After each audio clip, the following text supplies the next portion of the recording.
one of the posters, the main poster that the European Union uses for depicting what it is a picture of the Tower of Babel. And it says on that poster, many languages, one voice.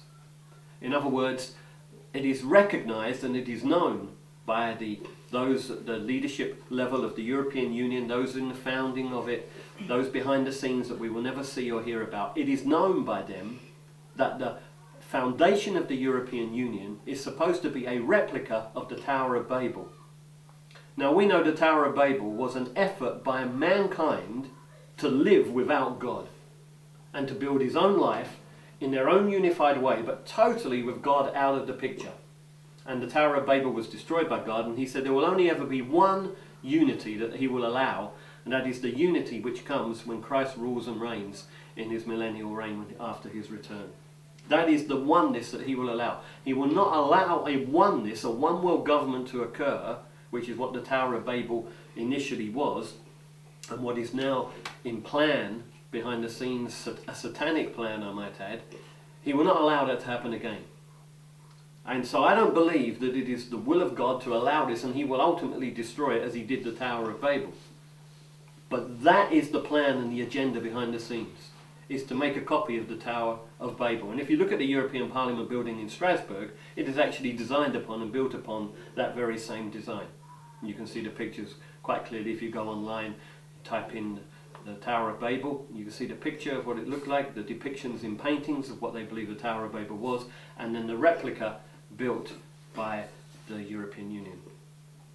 That woman riding the beast, which I mentioned as well, which is on the back of the coin, the euro coin, it's the same statue outside the European Union offices in Brussels. It's there, the woman riding the beast.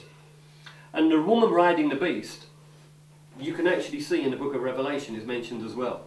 The woman on the beast is mentioned in the book of Revelation as a blasphemous thing, something that's completely anti-God. And so the whole constitution and the whole foundation of the European Union is a foundation built upon atheism, humanism, and have God out of the picture.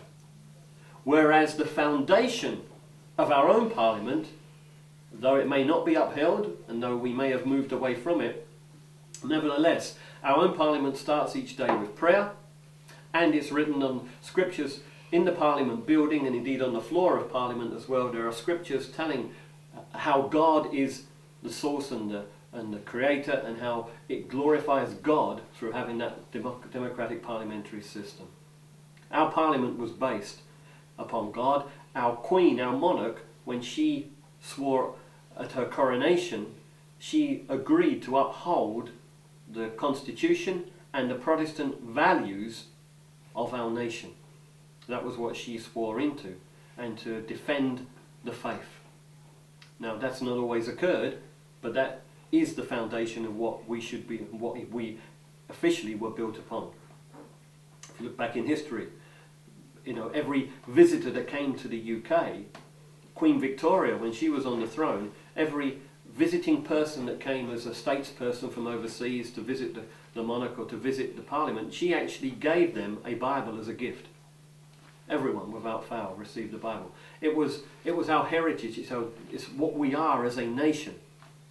And as a heritage of a nation, we are a people that have had that Christian heritage. We're built upon the Judeo-Christian foundations. Here we are down in Kent now, and we've seen outside on the streets, just by looking here, things for sale, people coming along and buying them and putting money in the box. There's just a kind of a history, and it's built into much of the culture here of honesty and integrity. Honesty is something which is very much an important part of the life of a British person. We regard honesty as a great quality to have, and we don't mind if people fail and have immoral things in their lives, but what we don't like is dishonesty. If they will admit it and confess it, that's fine. If they will apologise, that's fine. But dishonesty and corruption and lying and cover-ups, we don't appreciate. And I believe this nation was built on these type of foundations and principles of the Christian Judeo heritage. You'll also notice that the flag of Europe is a flag of 12 stars. Now, why 12 stars? You can find actually answers to this on some of the Roman Catholic Vatican websites. They will tell you why there are 12 stars. The 12 stars are allusion to and connected to what it says in the book of Revelation chapter 12, where there was a woman that was clothed with the sun and the moon under her feet, and 12 stars that are mentioned there are referring to Mary. Basically, the ultimate religion of the European Union has a connection to the worship of Mary, which is not what the foundation is of the British Protestant Reformation. There are spiritual connections throughout everything related to the European Union. And the Bible says, "Come out from among her, my people. Don't touch what is unclean." What it basically is, these 12 stars, when challenged about what the 12 stars are, if you ask the European leaders what it means, they don't actually know what it means.